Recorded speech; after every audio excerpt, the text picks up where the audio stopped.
Hey y'all, what's the tea? It's Mikey, and this is a movie review for Scream 2022. Rated R, no spoilers.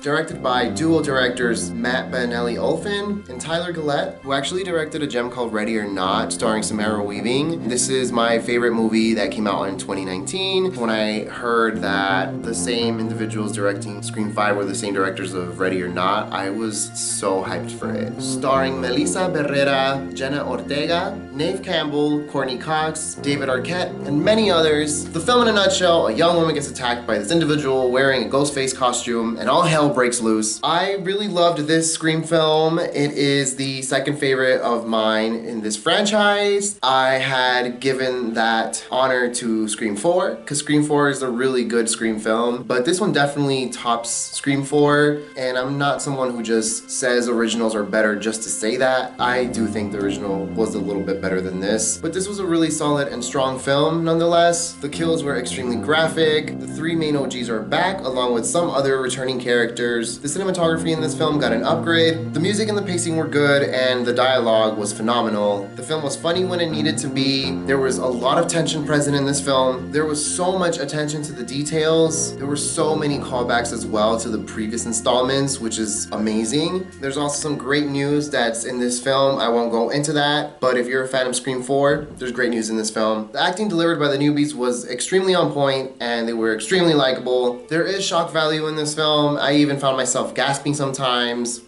The characters Sam, Tara, Sydney, and Gail have their badass moments. The final fight was enjoyable. This Scream had a really strong opening. Although the diversity is not 100% there, it's definitely there. And I appreciated the queer representation. There's just so much good things I want to talk about this film, but I know I can't because it'll just be crossing spoiler territory, and I don't want to do that because this is definitely one of those movies where it's very special and you should not be going in this movie knowing that much information about it. As you can see, I got my Scream 4 Blu-ray. I got my Ghostface action figure. I have a Scream VHS, but it's not with me. The VHS is in my hometown, Miami, Florida. As I mentioned, the film is badass, but it wasn't a masterpiece. Unfortunately, I had some problems with it. I do think there needed to be more kills or just attack scenes in general. On that note, there probably actually needed to be a few more characters. There's just one character that everyone's raving about, which I understand because they did deliver their monologues. They did have amazing dialogue. Their acting was on point. They were extremely likable. In fact, I can actually see myself as this character. Heck, I actually am this character. This character needed to have a badass moment, and they don't have it, unfortunately. And I really saw that coming, and it just doesn't happen. The third act was actually my favorite of the movie, but most of my problems did come from this section of the film. For example, the motive honestly wasn't really clear to me. I don't know if I missed it. I know I was definitely engaged and trying to pay attention, but when the motive did come to light, I honestly was like, I don't really get it. I actually had to look through other YouTube videos to see what it is that the motive was about. The final fight itself needed to be a lot longer. I mean, it wasn't short, but I just still wanted more from that final fight. There wasn't this traversal